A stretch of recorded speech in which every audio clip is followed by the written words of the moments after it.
नमस्कार मेरे प्रिय मित्रों, यूपी टेट की तैयारी में आप सभी का स्वागत है। यह वीडियो पेपर 2 एसएसटी अर्थात जूनियर की सोशल साइंस आप लोगों को कराने वाला हूं। जितने भी लोगों को 6 to 8 एसएसटी से पेपर देना है उन लोगों के लिए यह वीडियो इम्पोर्टेंट रहेगी, क्योंकि जितने भी क्वेश्चन मैं आपको कराने वाला हूं सभी क्वेश्चन सिलेबस के अकॉर्डिंग, जितने भी टॉपिक आपके सिलेबस के दिए गए हैं उन सभी टॉपिक के मैंने इम्पोर्टेंट क्वेश्चन यहाँ पर सेलेक्ट कर लिए हैं।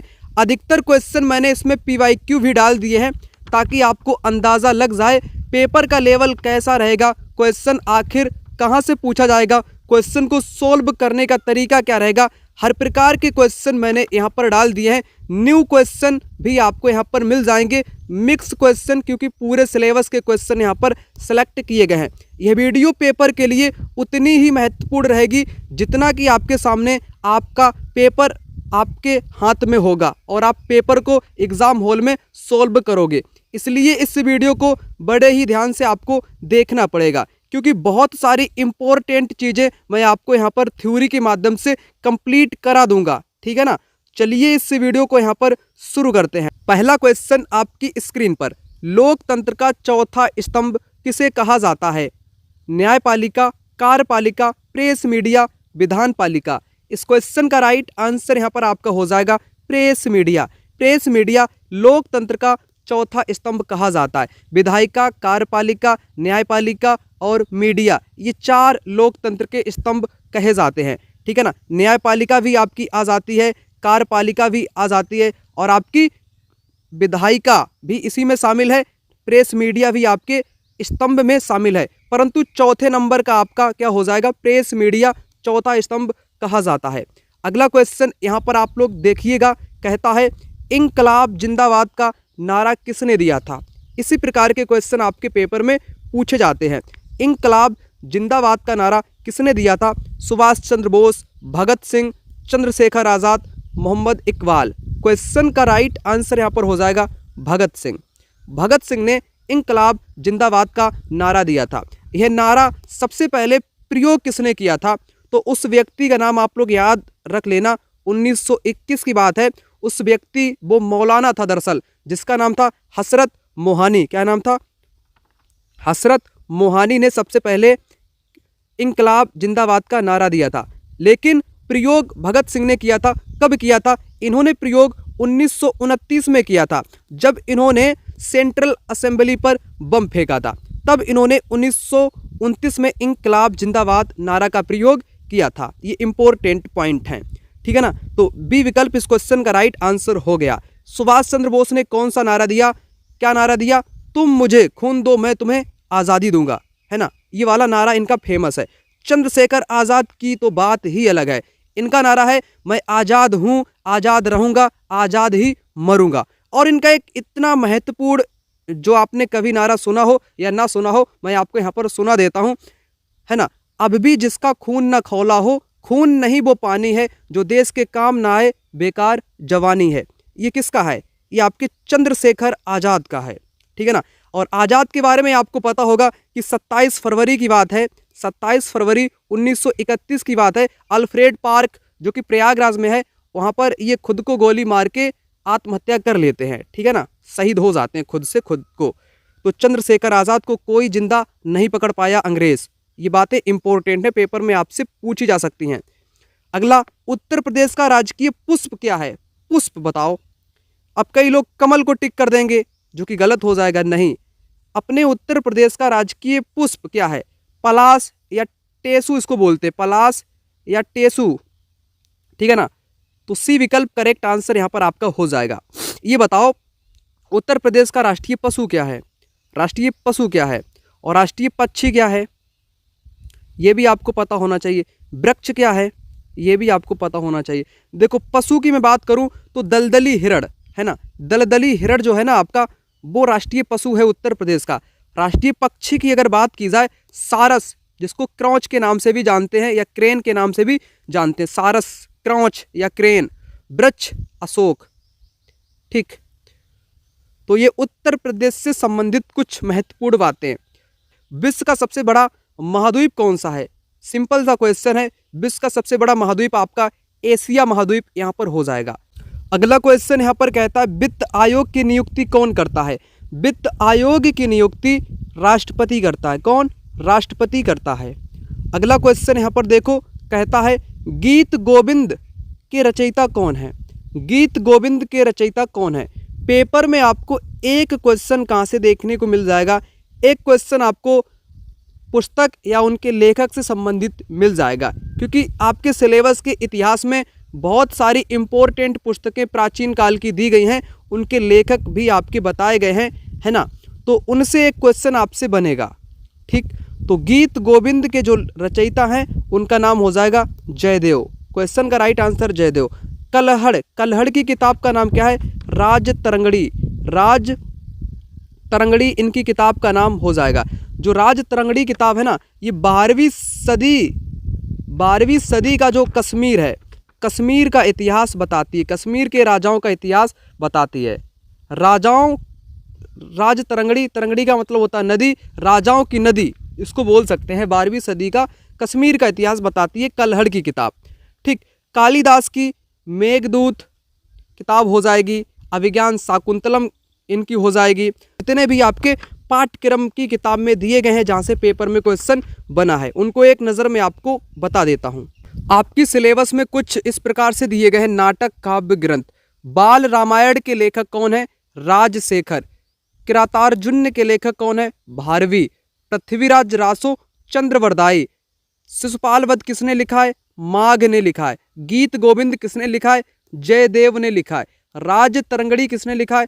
कलहड़ ने लिखा है ना। कश्मीर का इतिहास, ये कुछ यहाँ पर आपके इम्पोर्टेंट हो गए जहाँ से एक क्वेश्चन आपको देखने को मिल सकता है।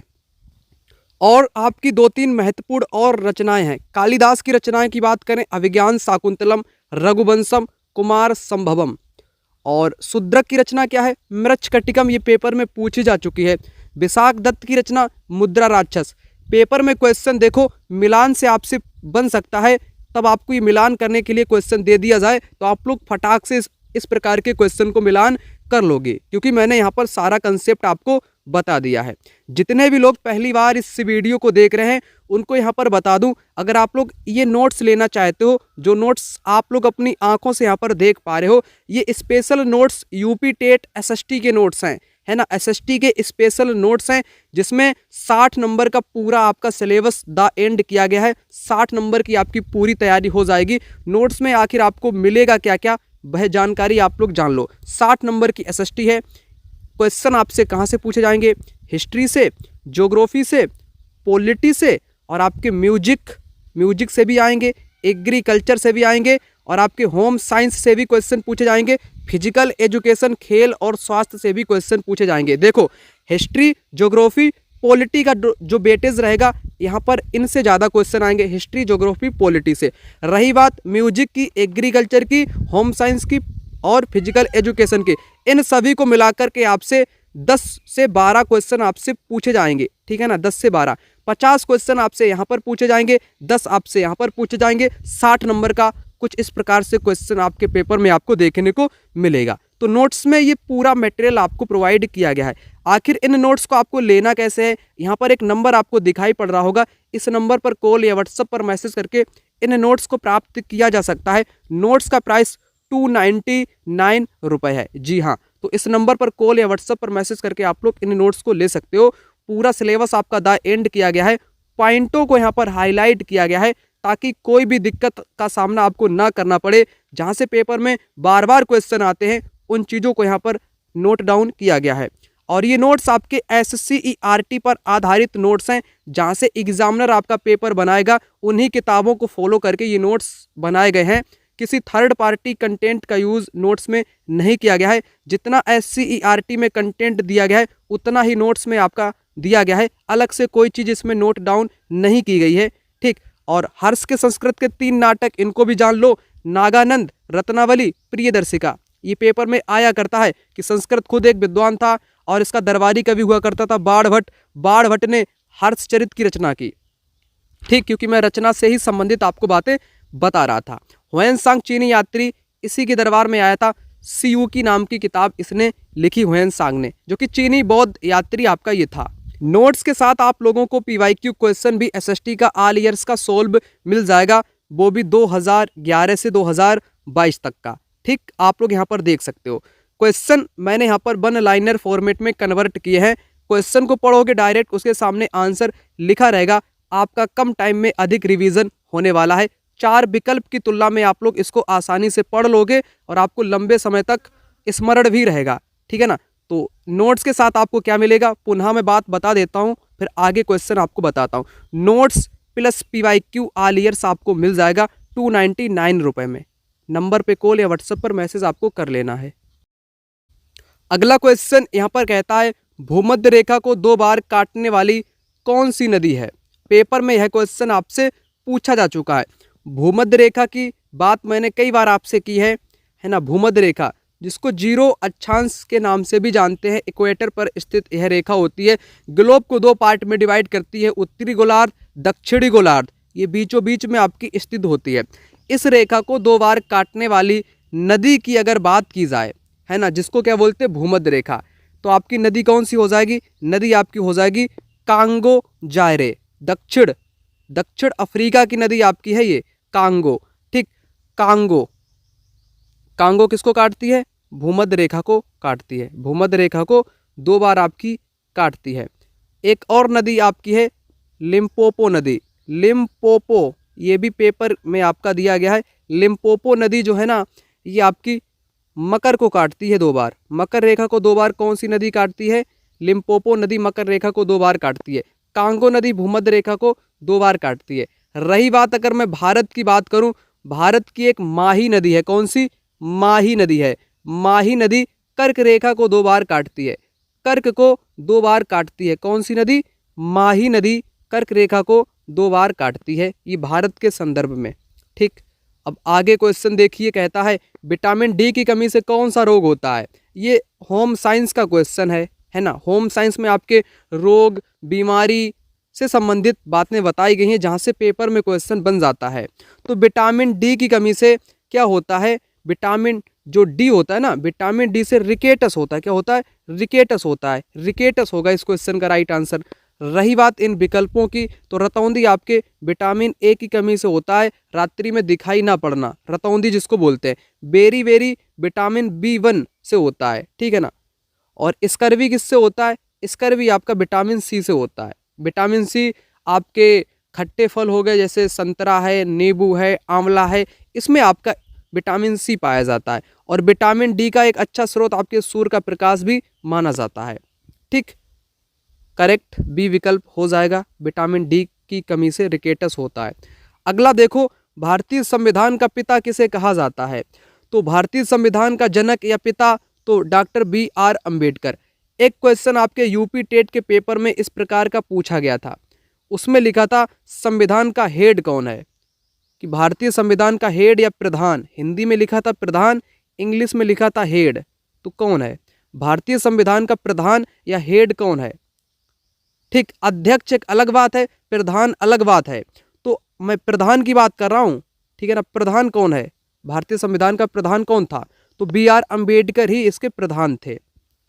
डॉक्टर राजेंद्र प्रसाद ये आपके स्थायी अध्यक्ष थे। कौन, स्थायी अध्यक्ष थे। अस्थायी अध्यक्ष कौन बनाए गए थे, अस्थायी सच्चिदानंद सिन्हा अस्थायी बनाए गए थे। ठीक, और BR अम्बेडकर ड्राफ्टिंग कमेटी अर्थात प्रारूप समिति के अध्यक्ष थे। प्रारूप समिति के अध्यक्ष कौन थे, BR अम्बेडकर थे। सार्क की स्थापना किस वर्ष हुई। सार्क से पेपर में एक क्वेश्चन आपको देखने को मिल जाएगा। यूपी टेट के पेपर में आपको 3 से 4 बार सार्क से रिलेटेड क्वेश्चन पेपर में देखने को मिले हैं, क्योंकि सिलेबस में आपका सार्क दिया गया है। तो सार्क की स्थापना आपकी 1985 में होती है ना। सार्क का मुख्यालय कहाँ पर है, तो काठमांडू में है। कहाँ पर, काठमांडू। ये कहाँ पर पड़ता है, ये आपके नेपाल में पड़ता है। यहाँ पर इसका क्या है, मुख्यालय है। पेपर में एक क्वेश्चन आपको दक्षेश सार्क से देखने को मिल सकता है। दक्षेश को मैंने कई बार आपको समझाया है, पुनः मैं आपको समझा देता हूँ ताकि आपका रिवीजन हो जाए। सबसे पहले 1985 में दक्षिण एशिया के 7 देशों ने मिलकर दक्षिण एशियाई क्षेत्रीय सहयोग संगठन की स्थापना की, जिसको दक्षेश बोलते हैं। दा से हो जाएगा दक्षिण एशियाई 6 से हो जाएगा क्षेत्रीय, 7 से हो जाएगा सहयोग संगठन, इसका फुल फॉर्म। इसको इंग्लिश में बोलते हैं सार्क, है ना, यहाँ पर लिखा है सार्क, ठीक। और इसका मुख्यालय काठमांडू नेपाल में है। 2005 में अफगानिस्तान इसमें आपका शामिल हुआ। 2007 में इसे पूर्ण दर्जा मिल गया।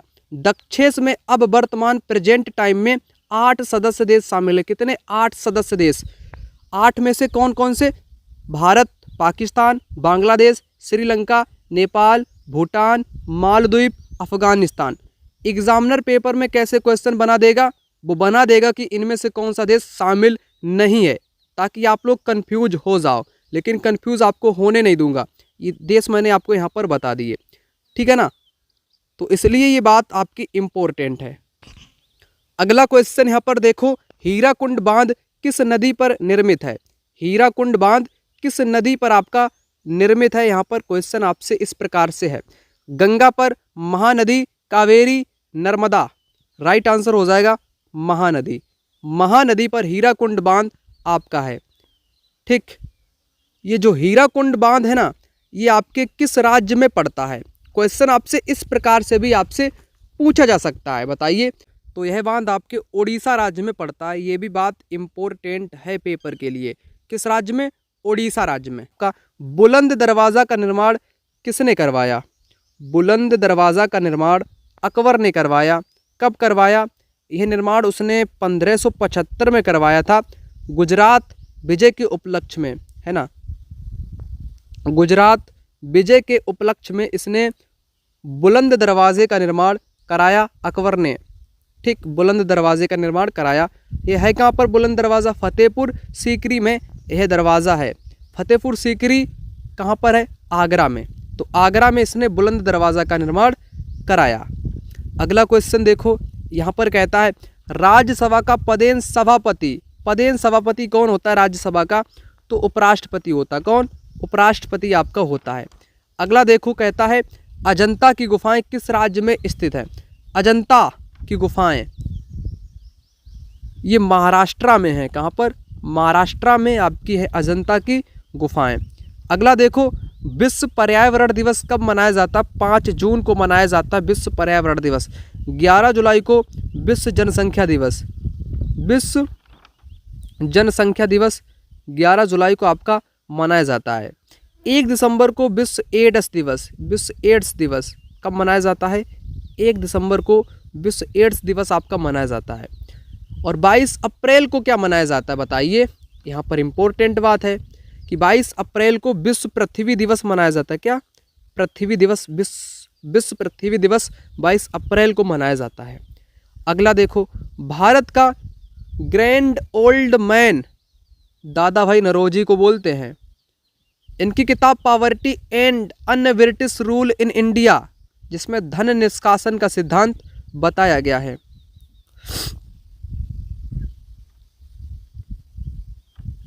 अगला देखो, सौर मंडल का सबसे बड़ा उपग्रह कौन सा है? सबसे बड़ा उपग्रह की बात की गई है।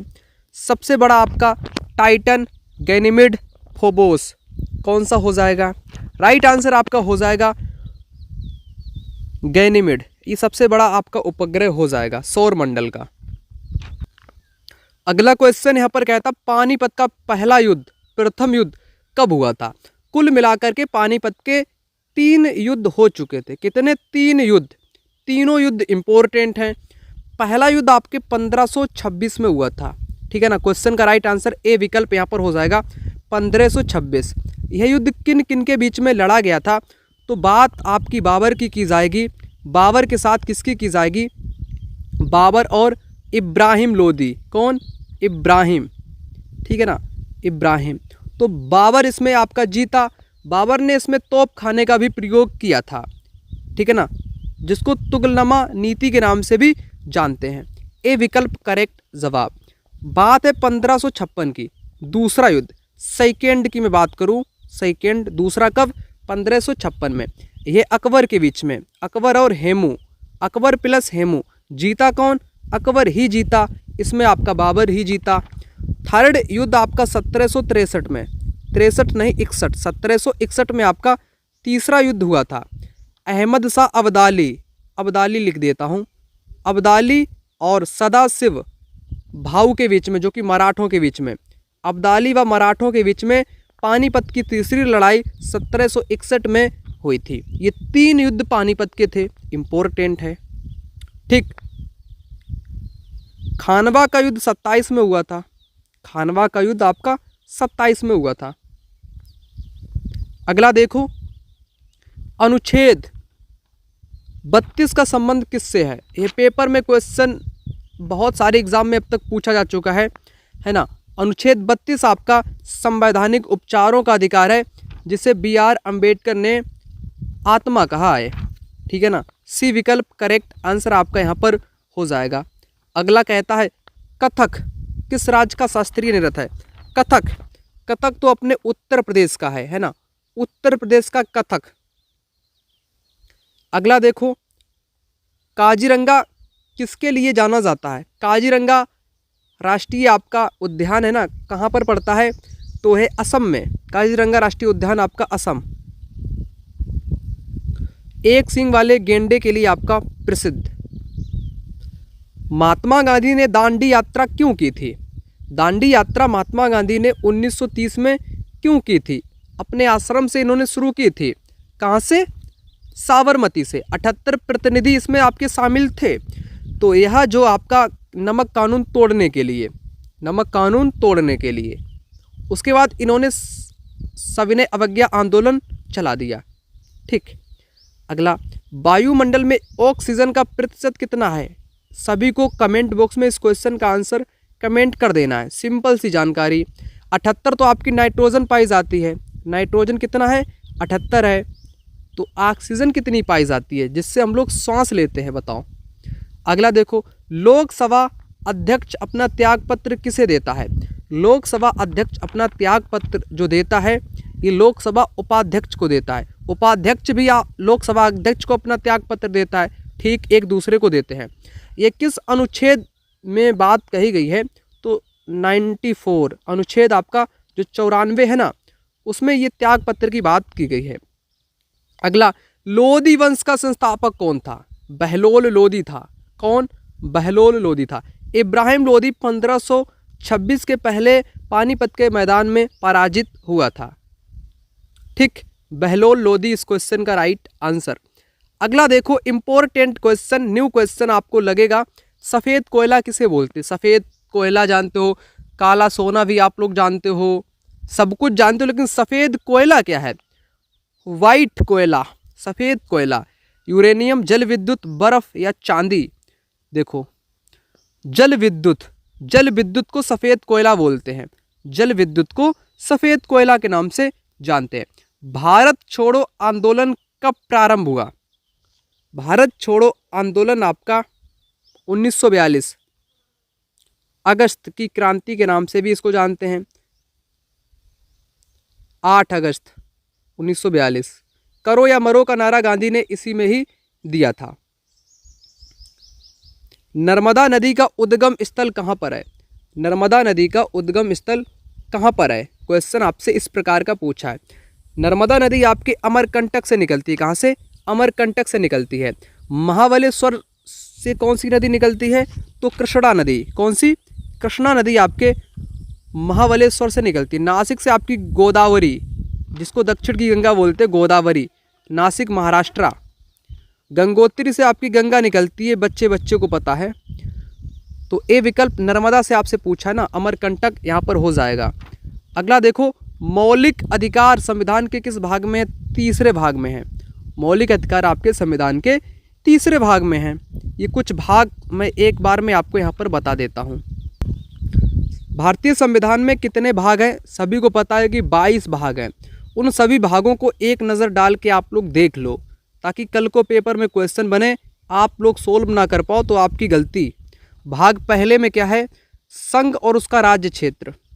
संघ और उसका राज्य क्षेत्र भाग 1 में है, अनुच्छेद 1 से लेकर के 4 तक। भाग दूसरे में क्या है? नागरिकता है, अनुच्छेद 5 से लेकर के 11 तक। भाग 3 में क्या है? मूल अधिकार। मूल अधिकार या मौलिक अधिकार जिनको बोल सकते हैं, 12 से 35 तक। ठीक। भाग चौथा में क्या है? राज्य की नीति निर्देशक तत्व अनुच्छेद 36 से 51 बहुत इंपॉर्टेंट है। डीपीएसपी आपके भाग 4 में है, ठीक है ना। और 4(1) ऐसा लिखा मिले आपको 4(a), ठीक है ना, या 4(1), तो इसमें मूल कर्तव्य आपके आते हैं अनुच्छेद 51A में, ये इंपॉर्टेंट है। अगला देखो 5 में क्या है, 5 में संघ केंद्र सरकार की बात कही गई है 52 से 151 अनुच्छेद तक। भाग 6 में राज्य सरकार अनुच्छेद 152 से 237 तक।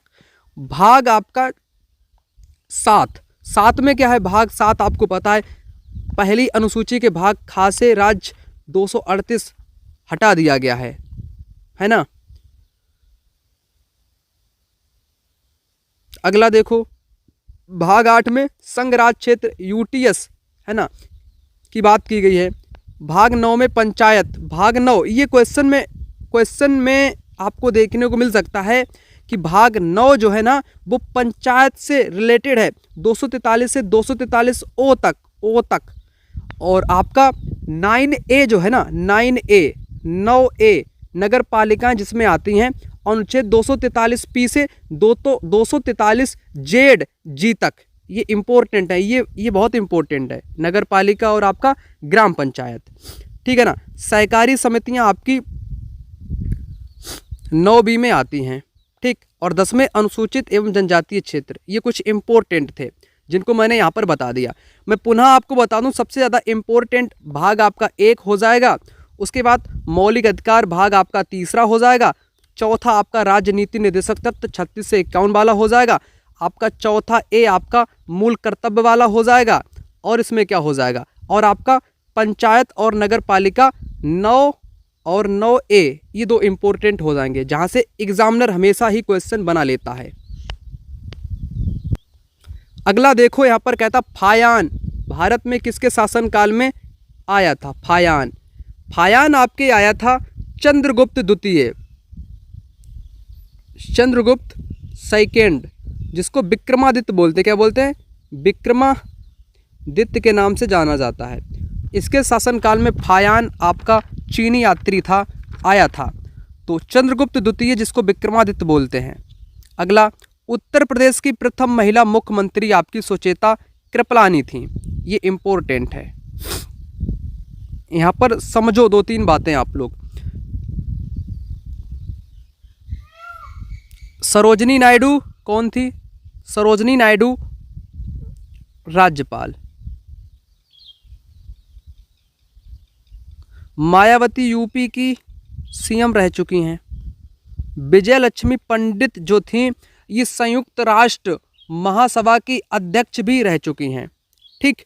सुचेता कृपलानी उत्तर प्रदेश की पहली महिला मुख्यमंत्री सुचेता कृपलानी, और राज्यपाल महिला सरोजनी नायडू, और इन्होंने कानपुर का 1925 का अधिवेशन भी कांग्रेस का किया था सरोजनी नायडू ने, ठीक। अगला देखो भाखड़ा नागल परियोजना किस नदी पर है। भाखड़ा नागल परियोजना आपकी हिमाचल प्रदेश में है, HP हिमाचल प्रदेश में है, ठीक। ये आपकी सतलज नदी पर है। कौन सी नदी, सतलज नदी पर है। भाखड़ा नागल परियोजना किस पंचवर्षीय योजना में शुरू की गई थी, जो आपकी पहली पंचवर्षीय योजना थी 1951 से 56 वाली, उसमें आपकी ये भाखड़ा नागल दामोदर नदी घाटी परियोजना जैसी आपकी कृषि के लिए शुरू की गई थी, ठीक। अगला देखो शून्य का आविष्कार किसने किया। शून्य का आविष्कार किसने किया, आर्यभट्ट ने किया। पाई की खोज किसने की, आर्यभट्ट ने की। किसने कहा कि सूर्य के चारों ओर पृथ्वी घूमती है, आर्यभट्ट ने कहा। अब यहाँ पर ये व्यक्ति हैं जैसे आपका आर्यभट्ट हो गए, बराह मिहिर हो गए, ठीक। चरक आपके हो गए, सुश्रुत हो गए। सुश्रुत की किताब सुश्रुत संहिता, चरक की किताब चरक संहिता, जो कि एक आपके वैद्य थे। आर्यभट्ट, बराह मिहिर खगोल शास्त्री थे। सिलेबस में ये 2 से 3 व्यक्ति ऐसे इंपॉर्टेंट हैं, और लगभग आप यूपी टेट का कोई पेपर उठा के देख लेना, इन व्यक्तियों से आपको हर पेपर में एक क्वेश्चन देखने को मिल जाएगा।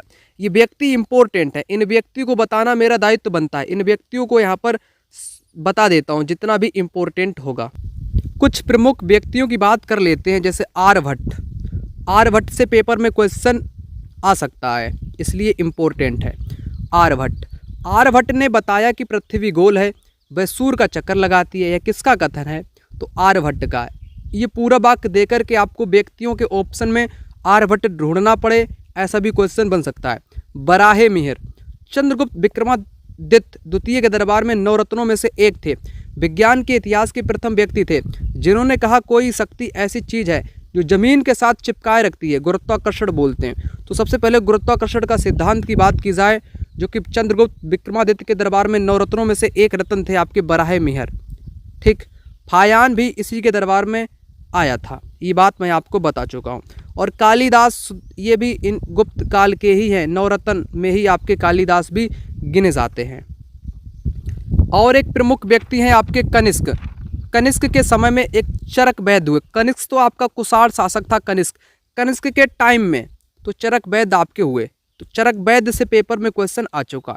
चरक वैद्य जिनकी किताब का नाम चरक संहिता, जिसमें 600 से ज़्यादा औषधियों के बारे में लिखा है, ये निर्देश देती है कि चिकित्सक को अपने मरीजों से विश्वासघात नहीं करना चाहिए। ये चरक लिखते हैं अपनी किताब चरक संहिता में। एक प्रमुख व्यक्ति और है आपका हरिसेन। हरिसेन जो था ना, ये समुद्रगुप्त के दरबारी कवि हुआ करता था। इसने प्रयाग प्रस्थिति की रचना की। इलाहाबाद प्रयाग प्रस्थिति जिसको बोलते हैं। भारत का नेपोलियन समुद्रगुप्त को बोला जाता है। भारत का नेपोलियन किसको बोलते हैं? समुद्रगुप्त को बोलते हैं। तो ये इम्पोर्टेंट जितना भी पॉइंट था वो मैंने आपको यहाँ पर बता दिया, ठीक है ना।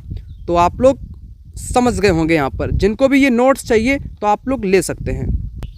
अगला क्वेश्चन यहाँ पर कहता है पंचायती राज व्यवस्था सर्वप्रथम किस राज्य में लागू की गई थी? सबसे पहले राजस्थान में लागू की गई थी। बात है आपकी 2 अक्टूबर की, है ना, 2 अक्टूबर 1959 की, ठीक है ना। सबसे पहले पंचायती राज व्यवस्था राजस्थान के नागौर जनपद में, नागौर जिले में लागू की गई थी, ठीक है ना। इसके बाद आंध्र प्रदेश राज्य में लागू की गई थी। सबसे पहले राजस्थान में लागू की गई थी। ये पंचायती राज व्यवस्था बलवंत राय मेहता समिति 1957 पर आधारित थी, ठीक है ना। त्रिस्तरीय, राइट आंसर बी विकल्प यहाँ पर आपका हो जाएगा। अगला कहता है विश्व स्वास्थ्य संगठन WHO का मुख्यालय कहाँ पर है? तो इसका मुख्यालय स्विट्जरलैंड जिनेवा में है। कहाँ पर? स्विट्जरलैंड जिनेवा में इसका मुख्यालय स्थित है। विश्व स्वास्थ्य संगठन की स्थापना 1948 में हुई थी। कब? 1948 में हुई थी, ठीक, ये बात आपको पता होनी चाहिए। 7 अप्रैल तारीख क्या थी? 7 अप्रैल तारीख थी, इसलिए 7 अप्रैल को विश्व स्वास्थ्य दिवस भी मनाया जाता है। अगला देखो, हर्षवर्धन की राजधानी क्या थी? हर्षवर्धन की राजधानी कन्नौज थी। क्या थी? कन्नौज इसकी राजधानी हुआ करती थी, ठीक। अगला क्वेश्चन कहता है पीली क्रांति का संबंध किससे है? पीली क्रांति, पीली क्रांति का संबंध आपके तिलहन से हो जाएगा। तिलहन जिसमें तेल उत्पादन के लिए जो खेती की जाती है। फल उत्पादन को क्या बोलते हैं बताओ? दुग्ध उत्पादन को ऑपरेशन फ्लड के नाम से जानते हैं, श्वेत क्रांति, श्वेत क्रांति। मत्स्य उत्पादन को नीली क्रांति के नाम से जाना जाता है, नीली क्रांति के नाम से। फल उत्पादन को देखो, जैसे अंगूर की खेती आपकी विटीकल्चर होती है, फूल की खेती भी आपकी इसी में की जाती है, जिसको क्या बोलते हैं? फूलों की खेती व फलों की खेती व सब्जियों की खेती को एक साथ इसको बोलते हैं हार्टिकल्चर, है ना। क्या बोलते हैं? हार्टिकल्चर। और रेशम के कीटों का पालन बोला जाता है सेरीकल्चर। मछली का पालन बोला जाता है पीसीकल्चर। राइट आंसर आपका तिलहन हो जाएगा यहाँ पर। कौन सा? तिलहन। सूचना का अधिकार RTI अधिनियम 2005, ठीक। गौतम बुद्ध का जन्म कहाँ पर हुआ था? तो गौतम बुद्ध का जन्म लुम्बिनी में 563 ईसा पूर्व में हुआ था। कब? 563 ईसा पूर्व में इनका जन्म हुआ था। 80 वर्ष की अवस्था में इनको कुशीनगर में निर्वाण प्राप्त हुआ। तो निर्वाण, महापरिनिर्वाण अर्थात जिसको मृत्यु बोलते हैं, तो कुशीनगर में महापरिनिर्वाण लिख देता हूँ, महापरिनिर्वाण, ठीक। सारनाथ में इन्होंने पहला क्या किया था? पहला उपदेश दिया था। पहला उपदेश कहाँ पर दिया? फर्स्ट उपदेश तो सारनाथ में दिया था। बोध गया में इनको ज्ञान की प्राप्ति पीपल के वृक्ष के नीचे हुई थी। पृथ्वी दिवस कब मनाया जाता है? मैं ऊपर के क्वेश्चन में आपको बता चुका हूं। फटाक से कमेंट बॉक्स में मुझे इस क्वेश्चन का आंसर चाहिए, क्योंकि मैंने ऊपर के क्वेश्चन में आपको बता दिया हूं। ठीक, अगला देखो, भारत का सबसे बड़ा रेलवे प्लेटफॉर्म कहां पर है? तो गोरखपुर का सबसे बड़ा भारत का। राज्य के नीति निर्देशक तत्व किस देश से लिए गए हैं? तो है आपके आयरलैंड के संविधान से लिए गए हैं नीति निर्देशक तत्व। अगला देखो, कोणार्क का सूर्य मंदिर कहाँ पर है? कोणार्क का जो सूर्य मंदिर है आपका, ये आपके उड़ीसा में है। कहाँ पर? उड़ीसा में है कोणार्क का सूर्य मंदिर। ठीक, ए विकल्प करेक्ट आंसर हो जाएगा। मिसाइल मैन के नाम से किसको जाना जाता है? एपीजे अब्दुल कलाम को जाना जाता है। सीवी रमन को भौतिकी का नोबेल पुरस्कार मिला था रमन प्रभाव के लिए, रमन प्रभाव के लिए। ठीक, APJ Abdul Kalam missile man of India, Homi Jahangir Bhabha, Vikram Sarabhai अंतरिक्ष कार्यक्रम के जनक कहे जाते हैं। अंतरिक्ष कार्यक्रम के जनक विक्रम साराभाई। होमी जहांगीर भाभा कौन थे? ये परमाणु कार्यक्रम के जनक, परमाणु कार्यक्रम के जनक।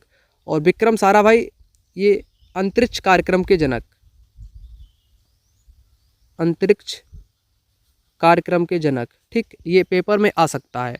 अगला देखो, विश्व का सबसे ऊंचा पर्वत शिखर कौन सा है? माउंट एवरेस्ट 8848.86 मीटर ऊंचाई है इसकी। बी विकल्प इस क्वेश्चन का राइट। दूध की शुद्धता किस यंत्र से मापी जाती है? लैक्टोमीटर से। किससे? लैक्टोमीटर से मापी जाती है। गायत्री मंत्र का उल्लेख किस वेद में है? गायत्री मंत्र का उल्लेख किस वेद में है? तो आपके ऋग्वेद में।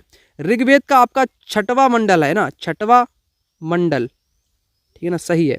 हाँ, 6वें मंडल में कौन सा मंडल बताया मैंने?